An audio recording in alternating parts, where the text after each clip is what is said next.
চোখের সামনে এভাবে সব কিছু শেষ হয়ে গেল, কিছুই করতে পারলাম না। ওই যে বলে যে ভগবান যেটা করবে সেটা হয়তো ভালোর জন্য করবে, কিন্তু সব ভালো যে ভালো হয় না সেটা তো ভগবান হয়তো বুঝতেই পারে না। তো এটা হচ্ছে কামানের দিন সকালবেলা, সবাইকে কি বলবো জানি না, মনটা এতটাই খারাপ যে তোমাদের সাথে ভিডিওটা শ্যুট করেছি সেই গত রবিবার, আর আজকে রবিবারে কিন্তু ভিডিওটা পোস্ট করছি। খুবই মনটা খারাপ। তো সব মন খারাপ তো আর সবাইকে দেখানো যায় না, কি বলো তো, যে ছেলেটা এইভাবে চোখের সামনে দিয়ে চলে গেল না ফেরার দেশে, যেটা ভাবলেই না মনে হচ্ছে যে মানে বুকের হয়তো কোথাও একটা পাঁজর একটা ভেঙে যাচ্ছে। তো আমরা বৌদি হয়ে এতটা কষ্ট পাচ্ছি, বা দাদারা এত কষ্ট পাচ্ছে, বা আত্মীয়স্বজনরা এত কষ্ট পাচ্ছে, কিন্তু তার বউ কি কষ্ট পাচ্ছে না? হয়তো পাচ্ছে না, কিন্তু সেই কষ্টটা মানে এমন একটা জায়গায় পৌঁছে গেছে, হয়তো সেই কষ্টটা যে পাচ্ছে সেটাই হয়তো সে বুঝতে পারছে না। আসলে কি বলতো, সকাল থেকে আজকে কামান, তো তার জন্য কিন্তু আমাদের কাচা ধোয়া করতে হয় সারা মানে 13 দিন আমাদের কিন্তু কোনো রকমভাবে কাচা ধোয়া এগুলো করা যায় না। আগে কি হতো, মানে সাবান কিন্তু উড়াতেও দিত না, মানে সেই বাড়ির ওপরে সাবান শ্যাম্পু এগুলো কিন্তু মাখাও যেত না। এগুলো যদিও এখন অনেকটাই চেঞ্জ হয়ে গেছে, কিন্তু তারপরেও কিন্তু যে কামানের দিন ধোয়া কাচা সবাই পরিষ্কার হওয়া ক্ষৌরকার্য মাথা ন্যাড়া এগুলো কিন্তু সব থেকেই যায়। তো আজকে শ্রাদ্ধ করার মতো সত্যি কেউ নেই। তো একটা দাদা আছে, মানে আমার জ্যাঠা শ্বশুরের ছেলে, তো ও যে মারা গেছে তার বড় দাদা হয়। তো সেই শ্রাদ্ধ করছে, কি করা যাবে, যাদের বাচ্চা নেই তারা তো করে। আর তাছাড়াও সব থেকে বেশি খারাপ লাগছে কি বলো তো, যার জন্য এত কিছু করলো সেই মানুষটাই কিন্তু পাশে নেই। মানে এই যে অসময় বা দুর্দিনে সেই মানুষটা এক ফোঁটা চোখের জল ফেলেছে কিনা সত্যি মানে সন্দেহ আছে। হয়তো মানুষের মন বদলালে এমনই হয়। তো আমরা যতই বলি না কেন মানুষ কখন কোন পরিস্থিতিতে বদলে যাবে সত্যি কিন্তু কিছুই বলার নেই। পরিস্থিতিই কিন্তু মানুষকে সব কিছুই শিখিয়ে দেয়। আজকে অনেক দিন বাদে কিন্তু তোমাদের সাথে ব্লগ শ্যুট করছি বা ব্লগ শেয়ার করব। তো ভালো লাগে না, একদমই ব্লগ করতে আর ভালো লাগে না। তাছাড়াও কিন্তু চেষ্টা করি যে সবার ব্লগ দেখার, কিন্তু সবসময় কিন্তু দেখাটাও হয়ে ওঠে না। গ্রামের পরিবেশ বুঝতেই পারছো, প্রচুর কাজকর্ম থাকে। সকালবেলা উঠে ওইটুকু বেলার মধ্যে যে এতটা কাজকর্ম থাকে, যেটা কিন্তু মনে হয় যে নিঃশ্বাস ফেলারও সময় পাই না। কোন কাজটা কিভাবে করলে হয় সেটাই কিন্তু বুঝে উঠতে পারি না। তারপরেও কিন্তু সমস্ত কাজ করতে হয় বা গুছিয়ে করার চেষ্টা করি। কারণ সত্যি কথা একটা জিনিস, আমার হাজব্যান্ড অনেকটাই হেল্প করে, কিন্তু ছেলেদের হেল্প করা আর পাশে একটা মেয়ে থাকা সম্পূর্ণ কিন্তু আলাদা রকম বিষয়। তো খুবই কষ্ট হয়, আর বিশেষ করে শীতকাল বলে কিন্তু বেশি কষ্ট হয়। সেই দেখো 5:30টার সময়ও কিন্তু অন্ধকার থাকে, 6টা বাজে, আর ওদিকে সেই 4:30 বাজতে না বাজতে সন্ধ্যা হয়ে যায়। তো এইটুকু বেলার মধ্যে গ্রামের পরিবেশে যে কত কাজ থাকে, যারা গ্রামে থাকে তারাই বোঝে। সব কিছু পুকুরে করা বাইরে করা এর কিন্তু আলাদা একটা সমস্যাই থাকে।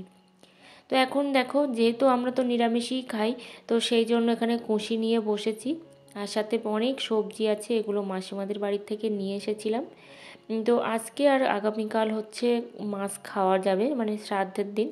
আমাদের 13 দিনের শ্রাদ্ধ হয়, আমার বাবাদের বাড়িতেও কিন্তু 13 দিনেই শ্রাদ্ধ, আবার শ্বশুর বাড়িতেও কিন্তু 13 দিনের শ্রাদ্ধ। তো আমার ঠাকুরদা যখন বেঁচে ছিল তখন কিন্তু 1 মাসের শ্রাদ্ধ হতো, মানে 1 মাস পরে তারপরে হচ্ছে শ্রাদ্ধ হতো। ভাবতে পারছো কি কষ্ট, মানে সেই মানুষগুলো কতটা কষ্ট করেছে। তবে এখনকার মানুষের থেকে কিন্তু সেই দিনের মানুষগুলো বেশি নিষ্ঠা ভরেই কাজকর্ম করতো। এখানে দেখো বরবটি দিয়ে কচুরমুখী দিয়ে রান্না করছি। তো আমরা সাদা তেল খাই, মানে যেহেতু আমরা ভাই ভাই বউ এই জন্য কিন্তু আমরা সাদা তেল খাই। তো কারণ এগুলো ছোটোবেলার থেকে শুনে আসতাম যে ছেলেপুলেদের গায়ে হচ্ছে অসুস্থতা থাকে। যেমন শ্বশুর মশাই, তারপর কাকা শ্বশুর জ্যাঠা শ্বশুর যখন মারা গিয়েছিল, আমরা কিন্তু একদমই ঘি ছাড়া অন্য কিছুই খাইনি, কিন্তু এখন আমরা সাদা তেল খাচ্ছি, এগুলো খাওয়া যায়। তেলটা অনেকটাই বেশি হয়ে গেছিলো, সেই জন্য দেখো তুলে পরের একটা তরকারির জন্য কিন্তু রেখে দিলাম। আর মাসিমাদের বাড়ি থেকে যে সবজিগুলো নিয়ে এসেছিলাম তার থেকে তো কুশি ভাজা করেছি, আর দেখো 3টে কুশি রেখেও দিয়েছি। আর সাথে সাথে কিন্তু এখানে লাউ তরুল এগুলো কিন্তু এখন গুছিয়ে রেখে দেব, এখন আর ফ্রিজে দেব না। আসলে মাঝে মধ্যে কাজ করতে করতে এমন মনে হয় যে হয়তো শুয়েই পড়ি আর কোনো কাজই করব না।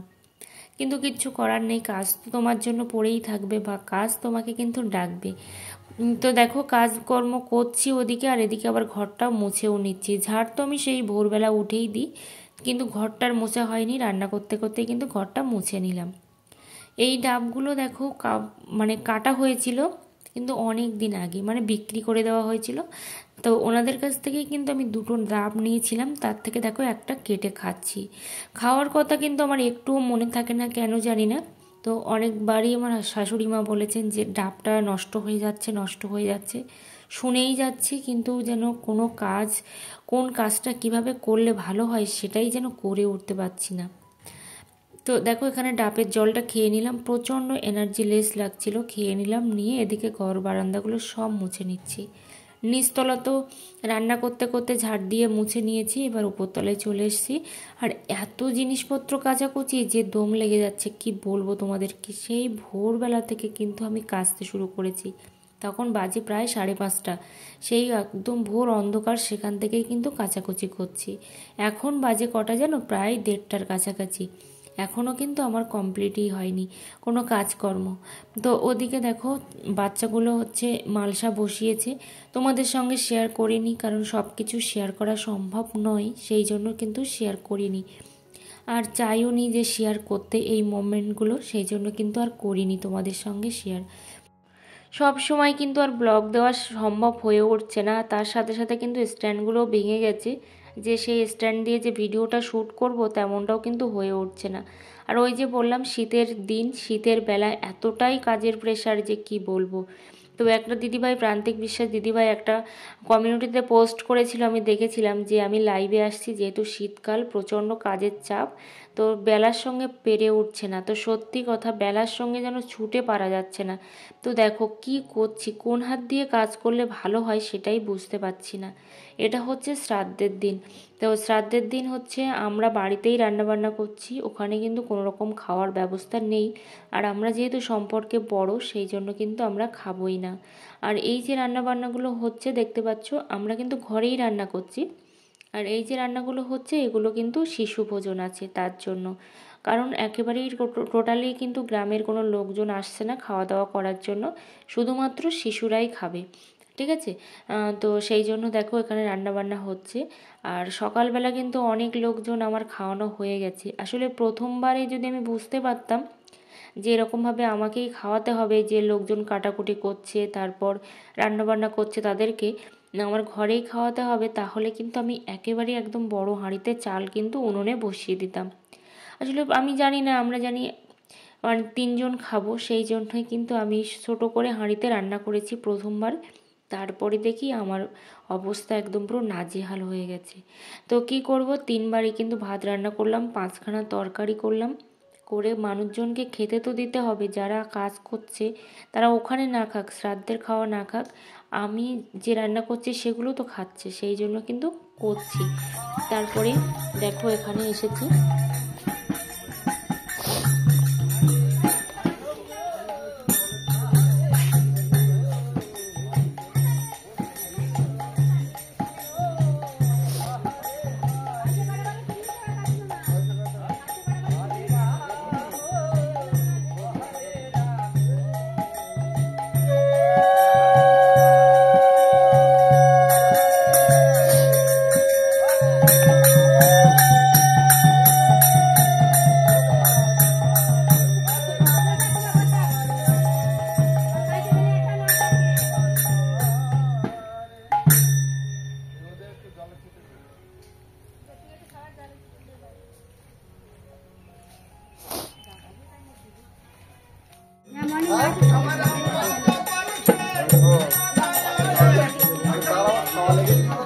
হ্যাঁ খেতে গেছে।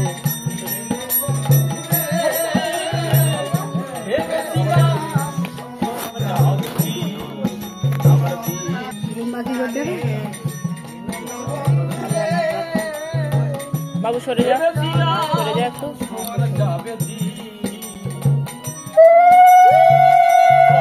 আগে পিণ্ড দেওয়া হলো পুকুরে, আর তারপরে দেখো এখানে কিন্তু গোড় হচ্ছে। তো এটাকে আমাদের গোড় বলে, তো গোড় হচ্ছে দেখো এরকমভাবে মাটিতে। তো যারা ভাইপো ভাইজি আছে বা ছোট ছোট বাচ্চারা আছে তারাই কিন্তু করছে। ভাইপো ভাইজি সম্পর্কে কিন্তু অনেকেই আছে, কিন্তু তারা বয়সে অনেকটা বড় হওয়ার কারণে কিন্তু কেউই আসেনি, শ্রাদ্ধেও আসেনি বা এই ক্ষেত্রেও আসেনি। তো দেখো বাচ্চাগুলোও ছুটে আসছে, তো দুটো বাচ্চাও ছিল, এই সামনে দুজন দাঁড়িয়ে আছে, তো ওরাও কিন্তু শ্রাদ্ধ করেছে। আসলে কি বলো তো, ভগবান হয়তো যখন কেড়ে নেয় তখন সব দিক থেকেই হয়তো কেড়ে নেয়। তো না আছে বাচ্চা, না আছে বউ, না আছে কিছু, তো এরকম অবস্থা। তুমি তারপরে দেখো এখানে কিন্তু সবাই এখন মানে যারা যারা প্রণাম করার মতো তারা কিন্তু প্রণাম করছে। আমি তো সকাল থেকেই আসিনি, তারপরে গিয়েছিলাম।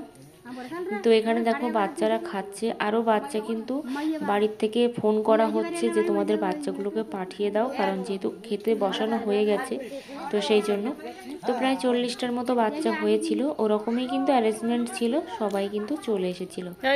তো এখানে দেখো খাওয়া দাওয়ার পরে কিন্তু তারপরে মানে আমরা তো বাড়িতেই খেয়েছি, আর বাচ্চাগুলো কত আনন্দ করে খাচ্ছে সেটাই হচ্ছে দেখে না মনটা ভালোও লাগছে, সাথে কিন্তু খুবই কষ্ট হচ্ছে। তো রাত্রেবেলা দেখো এখন হচ্ছে আমাদের মানে জ্যাঠামশাইদের বাড়িতে খাওয়া দাওয়া আছে। খাওয়া দাওয়া বলতে কি বলতো, আমার হাজব্যান্ড একদমই চাইছিল না যে খাওয়া দাওয়া করবে। তো এই বা জিনিসপত্রগুলো কিন্তু সেই সকালবেলা ওই যে গতকালকের জিনিসপত্র সব কেচেছিলাম বললাম, আর তোমাদেরকেও দেখিয়েওছি, সেই জিনিসপত্রগুলো কিন্তু এখন ভাঁজ করছি। সব ভাঁজ করা সম্ভব নয়, আবার ওদিকে আমার হাজব্যান্ড ফোনও করছে তাড়াতাড়ি করে চলে এসো যেহেতু রান্নাবান্না হবে। তো ওখানে কেন হবে বলো তো, শুধুমাত্র মাছের ব্যবস্থা আছে, ডাল আর হচ্ছে আলু ভাজা, আর কিন্তু কিছুই নয়। যেহেতু আমরা দুপুরবেলা সবাই বাড়িতে খেয়েছি যে যার মতো রান্না করে, তো তারপরেও কিন্তু মাছটাও দিচ্ছে একটা ভাসুর, তারপর এরকম মিষ্টিটা দিয়েছে একটা ভাসুর, এরকম করে করেই কিন্তু দিয়েছে সবাই, মানে মিষ্টিটা আমার ননদ দিয়েছে। তো এরকম করেই কিন্তু দিয়েছে। আসলে ওখান থেকে কিছু খাবে না, কিন্তু ও চাইতো যে সব সময় মানে আমাদের মধ্যে একটা পিকনিক হতো বাড়িতে, ফ্যামিলি মেম্বাররাই মিলে কিন্তু প্রচুর পিকনিক হতো আমাদের বাড়িতে। তো সেই জিনিসটা ও প্রচুরভাবে কিন্তু এনজয় করতো, ভালোবাসতো। তো সেই জন্যই কিন্তু এক জায়গায় বসেই খাওয়া দাওয়াটা হলো, এই আর কি। বাড়ির সবাই এসেছিল, শুধু খাওয়া দাওয়াটা যে যার মতো করেছিল। সেই জন্য রাত্রেবেলা সবাই এক জায়গায় বসেই কিন্তু খাওয়া হলো। এই যে খাওয়া দাওয়ার মধ্যেও কিন্তু প্রচুর একটা কষ্ট লুকিয়ে আছে, যে কষ্টটা কিন্তু সবাই আলোচনা করছে, যেগুলো আর তোমাদের সাথে শেয়ার করিনি, কান্নাকাটি এত কিছু। তার মধ্যেও যেহেতু ও পছন্দ করতো সেই জন্যই কিন্তু এক জায়গায় বসে খাওয়া। তো এখানে দেখো আমার হাজব্যান্ড রান্না করছে মাছের ঝোল বললাম, আর মুড়িঘণ্ট, আর হচ্ছে আলু ভাজা, আর কিন্তু কিছুই না। তো এখানে দেখো আমরা এখন 11:30 বাজে খাচ্ছি, আর সবার কিন্তু খাওয়া কমপ্লিট হয়ে গেছে। আমরা 4জন আছি খেতে, 5জন, তো আমরা কিন্তু 5জন খাচ্ছি। ভিডিওটা যদি একটু ভালো লেগে থাকে অবশ্যই একটা লাইক কমেন্ট করে পাশে থেকো, আর জানি তোমাদের ভালো লাগবে না। তো দেখো কাকিমা বসে আছে ওই যে খাটের ওপরে, তো ওনারই ছেলে, তো উনি তো প্রচণ্ড কাঁদছেন, সেই জন্য কিন্তু দেখানোও হয়নি বা তোমাদেরকে দেখাতেও কিন্তু চাইনি। ভালো থেকো সবাই।